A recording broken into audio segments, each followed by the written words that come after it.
Day 113 हमारी भावी पीढ़ी और उसका नवनिर्माण। आज का शीर्षक है स्वाभाविक आवश्यकताओं की पूर्ति न होना, यानी जो मूल रूप से आवश्यकताएं होती हैं उनकी पूर्ति न होना। अभी तक हम लोगों ने पढ़ा कि बच्चे अपराधी क्यों बनते हैं और उसके पीछे क्या कारण होते हैं, उसकी शुरुआत कहाँ से होती है, उनके बाल मन में ये बीज कहाँ से अंकुरित होती है बाल अपराध का। ये सब हम लोगों ने स्वाध्याय किया। अब है कि स्वाभाविक आवश्यकताओं की पूर्ति न होना। अपनी अनेक स्वाभाविक आवश्यकताओं की पूर्ति के लिए बालक को दूसरे पर आश्रित रहना होता है।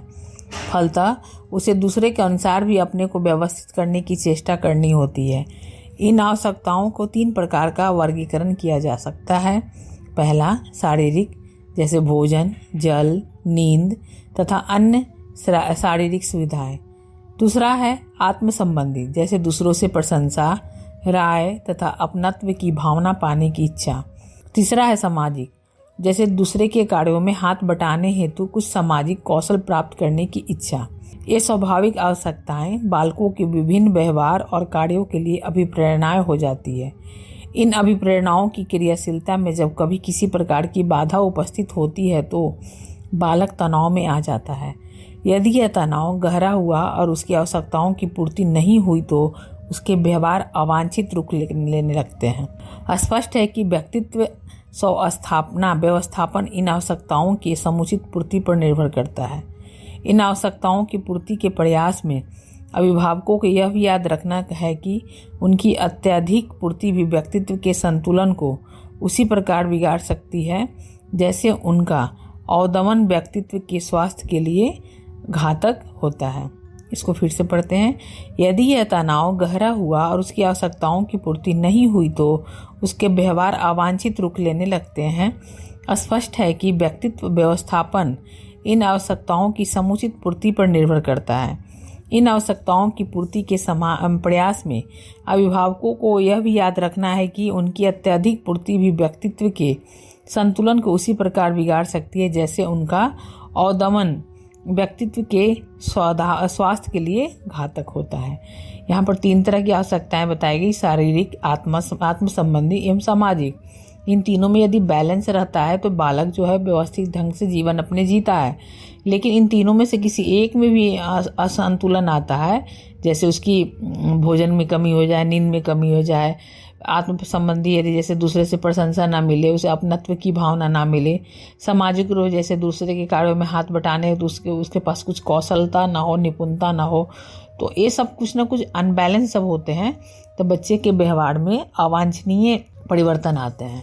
उपयुक्त विवेचन के आधार पर यह कहा जा सकता है कि बालक का स्वस्थ विकास उसकी आवश्यकताओं की संतुलित पूर्ति पर निर्भर करता है। यदि बालक की शारीरिक और मनोवैज्ञानिक आवश्यकताओं की पूर्ति नहीं होती तो बालक के व्यक्तित्व का स्वस्थ विकास न होगा।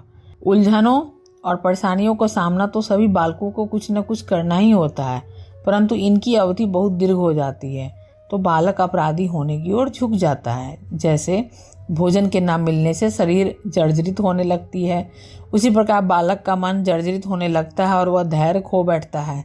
यदि उसकी इन आवश्यकताओं की सदा समुचित पूर्ति होती रहे तो समाज में सुखी बालकों की संख्या बढ़ जाए और दुखी तथा अपराधी बालकों की संख्या घट जाए। परंतु बालकों की मनोवैज्ञानिक आवश्यकताओं की पूर्ति नहीं हो पाती तो क्योंकि उनकी पूर्ति करने में प्रौढ़ों को थोड़ा आत्मनियंत्रण करना पड़ता है और वे इस आत्मनियंत्रण में सफल नहीं होते। इच्छाओं के दमन का कुपरिणाम विविध बालकों पर विभिन्न प्रकार से पड़ता है। कुछ बहुत ही साधारण बातों से अव्यवस्थित हो जाते हैं, कुछ पर बड़ी गहरी बातों का भी विशेष प्रभाव पड़ता दिखाई नहीं देता। परंतु हमें तो यह मानना ही पड़ेगा कि सभी बालक उन आवश्यकताओं की पूर्ति चाहते हैं जिनके लिए आज तक मनुष्य संघर्ष करता रहा है। अतः जो बालकों के प्रति उत्तरदायी हैं उनका यह कर्तव्य हो जाता है कि बालक के साथ वैसा ही व्यवहार करें जैसा वे दूसरे से अपने लिए चाहते हैं। यानी कि ये हमारा उत्तरदायित्व बनता है कि बच्चे की जो ये 3 आवश्यकताएं हैं उनकी पूर्ति में उनके संतुलन को हम बरकरार रखें, उसमें जो हमारी भूमिका है उसको हम ईमानदारी पूर्वक निभाएं ताकि हमारा बालक का जो व्यक्तित्व का विकास है वह समान ढंग से होता चला जाए। अपराधी बालकों को उत्पन्न करने वाले मनोवैज्ञानिक कारणों की चर्चा के बाद हम आगे उन कारणों पर दृष्टिपात करते रहेंगे जो घर और बाह्य वातावरण तथा व्यक्तिगत बातों से संबंध रखते हैं। अपराधी बालकों के होने का कोई एक ही कारण नहीं हो सकता। अतः किसी अपराधी बालक को पूर्ण रूपेण समझने के लिए उसकी विशिष्ट परिस्थिति का अध्ययन करना चाहिए। प्रत्येक बालक की अपनी अपनी परिस्थिति होती है। घर, स्कूल, साथी, पड़ोसी, कार्यकाल तथा अवकाश आदि सभी बातों का बालकों के व्यक्तित्व विकास पर प्रभाव पड़ता है। वर्तमान परिस्थितियों के आधार पर ही किसी बालक के अपराधी होने के संबंध में निर्णय कर लेना ठीक नहीं होगा, क्योंकि भूतकाल में जो हो चुका है उसका प्रभाव उसके व्यक्तित्व पर अस्थायी रूप से जमा रहता है। अतः याद रखना है कि जन्म से ही बालक अपराधी नहीं होता। उसके अपराधी होने का प्रधान कारण उसकी परिस्थितियां ही होती है। केवल बाह्य रूप के देखने से अपराधी बालक को पहचान लेना अत्यंत कठिन है, क्योंकि किसी सामान्य बालक और उसमें बाह्यत कोई भी अंतर नहीं दिखलाई यानी कि बाहर से कोई अंतर नहीं दिखलाई पड़ता। किसी अपराधी बालक को समझने तथा उसके उद्धार के लिए हमें उसके वंशानुक्रम, सामाजिक इतिहास तथा तत्कालिक उत्पादक परिस्थिति का अध्ययन करना चाहिए। उसके अपराधी होने में एक सभी कारण अपना अपना योग देते हैं। स्पष्ट है कि अपराधी बालक एक सामाजिक समस्या है और समाज को दृष्टि में रखते हुए उसके सुधार के उपायों को हमें खोजना है।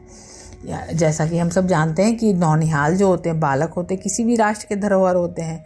वो चूँकि किसी भी परिवार की, समाज की एक इकाई होते हैं, तो अगर हमारी इकाई ही खोखली होगी तो फिर हमारे राष्ट्र का आधार स्तंभ कितना खोखला हो जाएगा। तो बालक अपराधी ना बने। इनके अपराधी बनने के पीछे ऐसा नहीं है कि वो अचानक से उसको संगी साथी मिलते हैं वो अपराधी बन जाता है। उसके बीज कहीं ना कहीं उसके बाल मन पे पड़ा रहता है, या फिर कुछ इसके साथ ऐसी घटनाक्रम हुई होती है जिस पे अगर अभिभावक ध्यान नहीं देते हैं या फिर पकड़ नहीं पाते हैं तो बाद में वो बड़ा रूप ले लेता है। तो बालक के अपराधी बनने के पीछे न सिर्फ आंतरिक कारण है बल्कि न सिर्फ बाहरी कारण है बल्कि आंतरिक कारण ही अधिक होते हैं। और ये कहीं ना कहीं इसका बीजारोपण उसके बचपन में ही पड़ा होता है, जो समय आने पे वो प्रस्फुटित हो जाते हैं। तो ऐसा नहीं है कि बाल अपराध अचानक से किसी से संगति हो गई और अपराधी बन गया।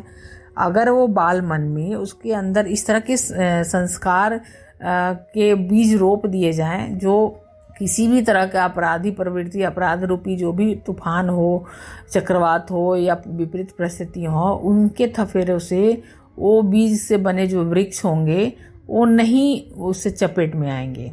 तो हम बच्चे के मन को, उसके आत्मबल को हम इतना बढ़ा दें, उसके अंदर ऐसे संस्कार के बीज डाल दें कि वह इन सब छोटे छोटे बातों से या अपराधी प्रवृत्ति के लोगों से अगर टच में भी आए तो उसके अंदर के संस्कार इतने हावी रहें कि इन सबको एकदम से अगर सामना हो भी तो धाराशायी कर दें। तो हम क्यों नहीं अपने बालक पे ही ध्यान दें, क्योंकि इनसे कुरीतियों से लड़ना जब वो जान जाएगा, वो सीख लेगा, तो इन कुरीतियों के साथ रह कर भी वो इनके प्रति आकृष्ट नहीं होगा, इनके प्रति वो आसक्त नहीं होगा, इनको कोई सिखा नहीं पाएगा। तो हम कोशिश करें कि हम अपने नौनिहालों को, अपने बच्चों में ऐसे संस्कारों के बीजारोपण करें कि वक्त के साथ जैसे अपराधी बच्चा जन्म से नहीं होता, उसी तरह बच्चा महान भी जन्म से नहीं होता। तो जब जन्म से नहीं होता है, उसको बाहरी या आंतरिक वातावरण देकर ही सिखलाया जाता है, तो हम क्यों नहीं उसको हम ऐसा वातावरण में पालन पोषण करें, उसके अंदर ऐसे अपने आचरण और व्यवहार द्वारा उसके सामने अपने उदाहरण पेश करें कि हमें अपने बच्चों के लिए विशेष अलग से करने की कुछ ज़रूरत नहीं हो, बल्कि हमारे आचरण और व्यवहार से ही ऐसा सीखता चला जाए कि हमारी भावी पीढ़ी का जो नव निर्माण है, शुरुआत ही उसकी जो नव निर्माण की जो नींव है इतनी सशक्त हो कि उस पर कोई भी आधार स्तंभ खड़ा हो राष्ट्र का, तो वो फिर गिरने ना पाए। तो आइए हम लोग इसकी शुरुआत करें और रणनीति बनाएं कि हम क्या क्या कर सकते हैं, क्या क्या चूक हमसे हो रही है, उनको हम कैसे दूर करें। सभी को प्रणाम, धन्यवाद।